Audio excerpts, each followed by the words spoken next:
Back in the day, 7 years ago, Overwatch was the biggest game around. Everywhere you looked, people were playing it. It was a game that was constantly evolving with matches going on all the time. But over the years, Overwatch's popularity and stance in the public eye has dwindled. It's not an exaggeration to say that Overwatch was fucked. Why exactly did Overwatch go from a game everyone was playing to a game no one wants to play? Well, I'm here to tell you why I fell off and why I stayed away. And yet, despite that and everything I'll say in this video, I actually miss Overwatch. Overwatch came out in 2016, a horrible, dark time to be alive, and I first became aware of the game's existence thanks to an episode of the Co-Optional podcast, where the host spent nearly an hour talking about Overwatch. Afterwards, I would notice more coverage of the game along with its developing fandom. I distinctly remember this one time I saw an engineer cosplayer holding up a sign that said, "Laid off because of Overwatch," which in hindsight, you know. What really got me interested were Dunkey's videos on Overwatch. Each of them were showcases of goofy strategies that ended up winning matches, such as making a team of Winston strategically viable, turning Overwatch into a tower defense game using a team of Torbjorns, and proving the viability of newcomers Hammond and Doomfist to his teammates, much to their chagrin. But it was his worst Hanzo ever video that inspired me to pick up the game. I have a lot of memories playing Overwatch, almost constantly. When I first started, and I have to ask you to believe me, but I was playing offense in Hanamura, and after our team got the first point, we were getting walled from the second point. After a while, I decided to take things into my own hands. I floated as Mercy across the gap to the second point, and I hid myself in a corner to capture the point. As the progress bar filled, my heart stopped when I saw two enemy players walk by. For some fucking reason, they didn't realize I was there capturing the point and walked away. When they were gone, I captured the point all by myself and won the game. I am so sorry I don't have any footage of this, but... And I know it's far-fetched, come the fuck on. But I swear this is true. Despite being infamous for its toxic fanbase, I was fortunate enough that only 3 instances stick out in my mind. A drunk player and a passive-aggressive troll aren't what I call emblematic of the player base, but a whiny motherfucker bitching about a lack of healers, and continuing to bitch when no one switched until he spoke up, definitely is.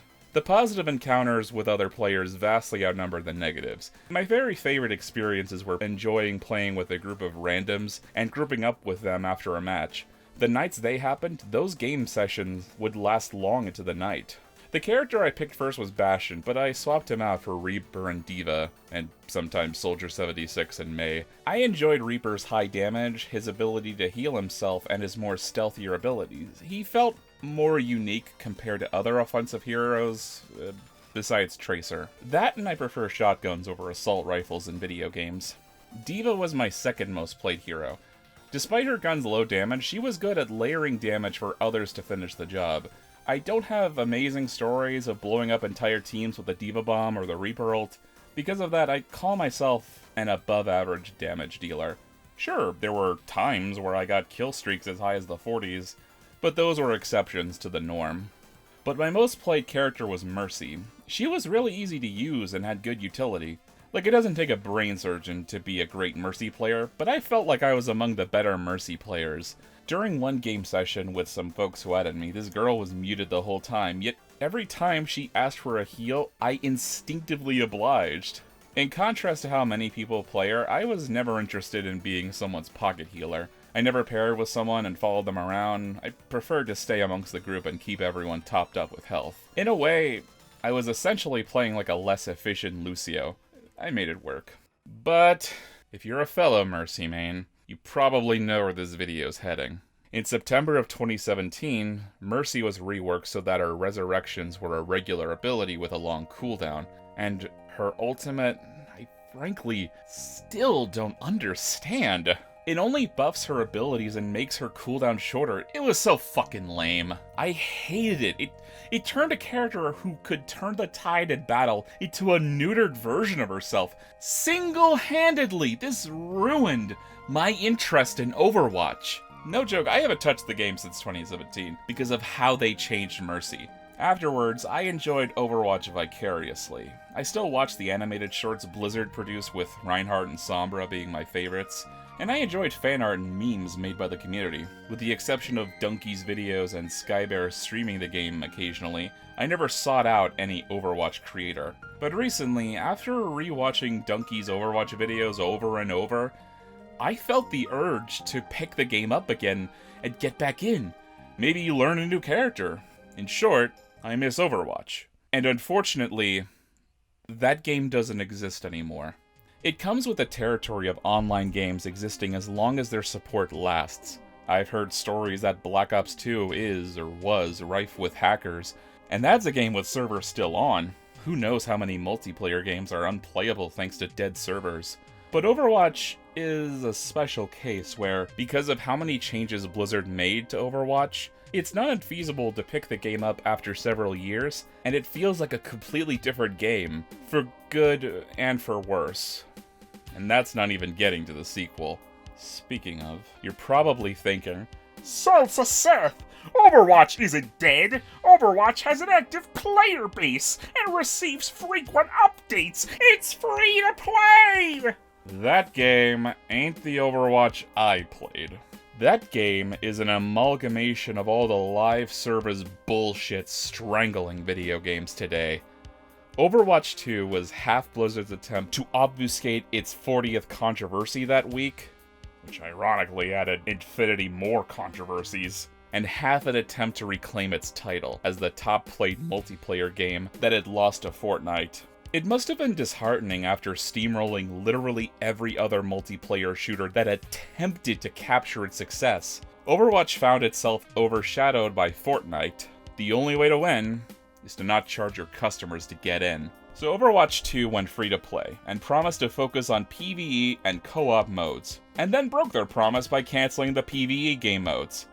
Until recently, sort of. Besides my moral objections to Activision Blizzard, the drastic gameplay changes are why I stay away.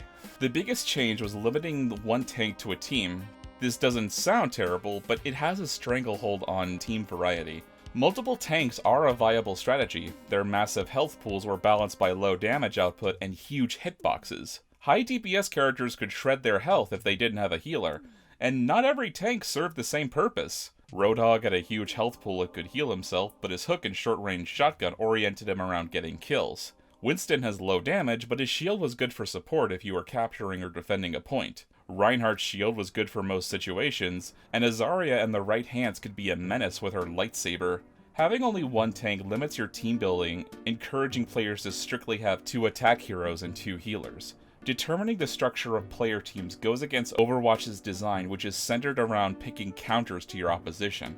For example, one time in Eichenwald, I was on offense against a team of a Symmetra, Zenyatta, Bastion, Torbjorn, Mei, and Pharah.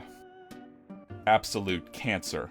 I know. They had us locked down and stonewalled at the first checkpoint, and the reason why is because my team didn't change their heroes to counter theirs.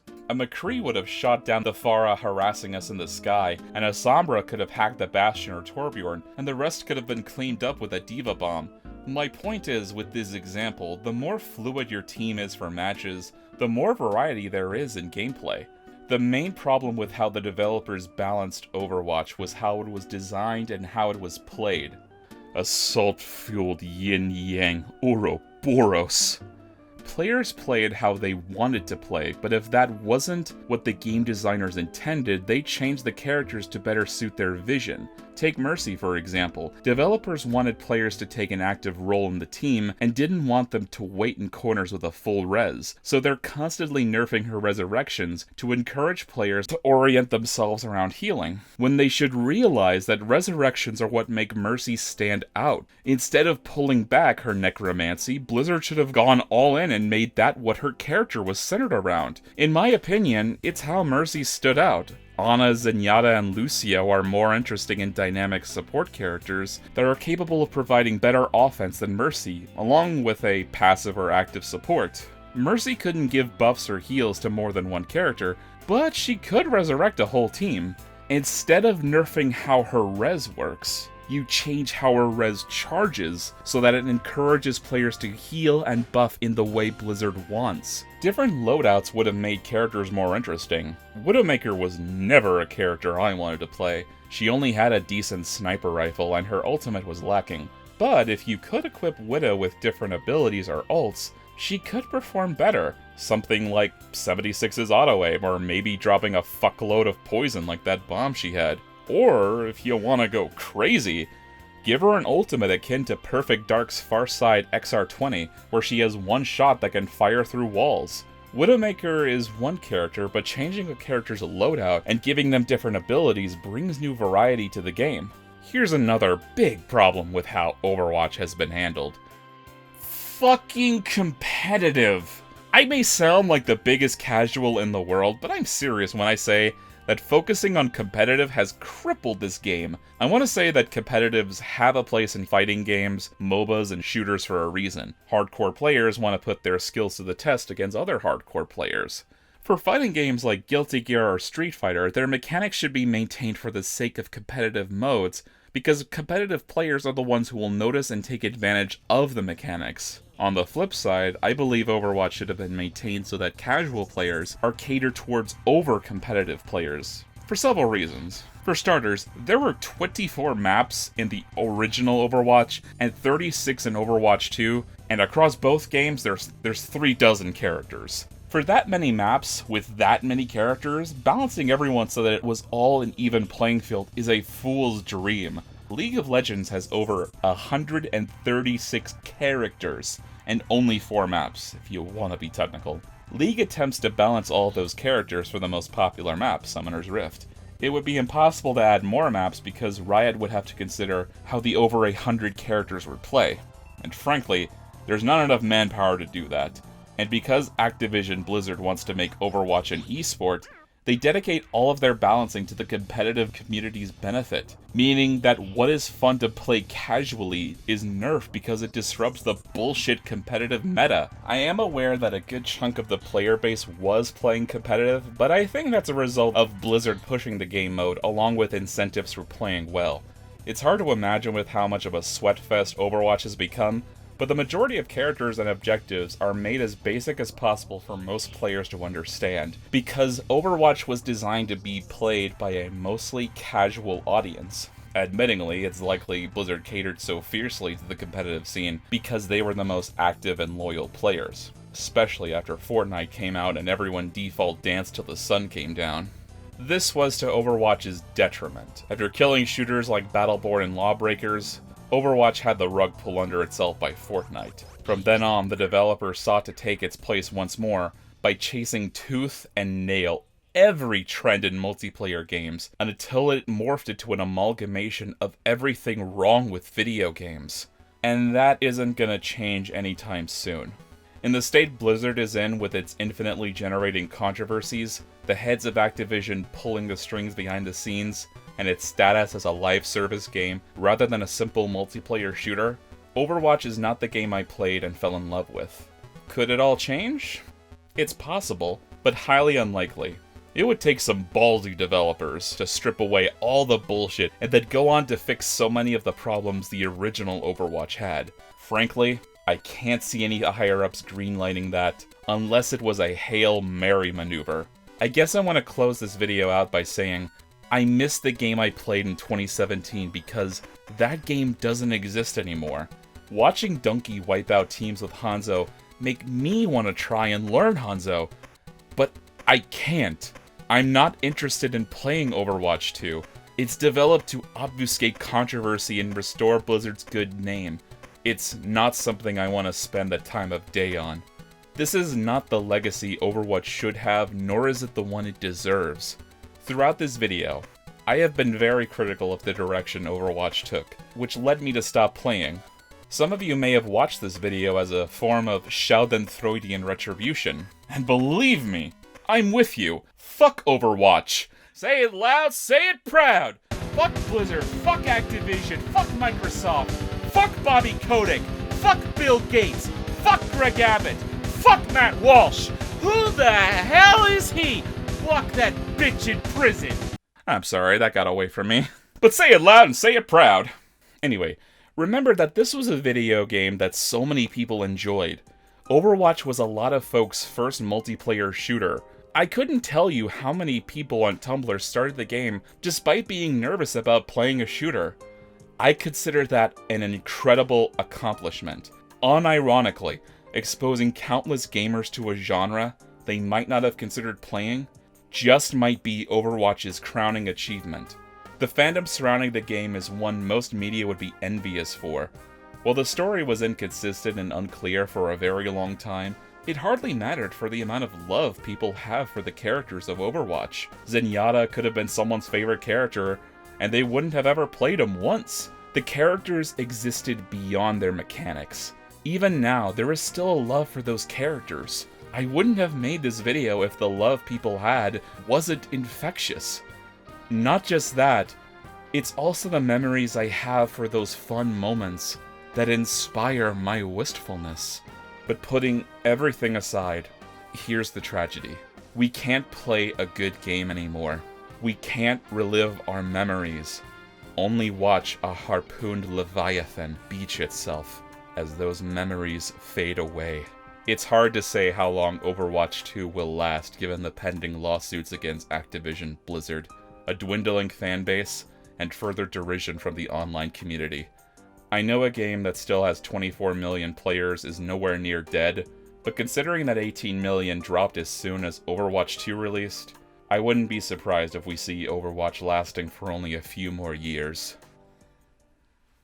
I suppose all of this could be solved by just playing a good game like Team Fortress 2.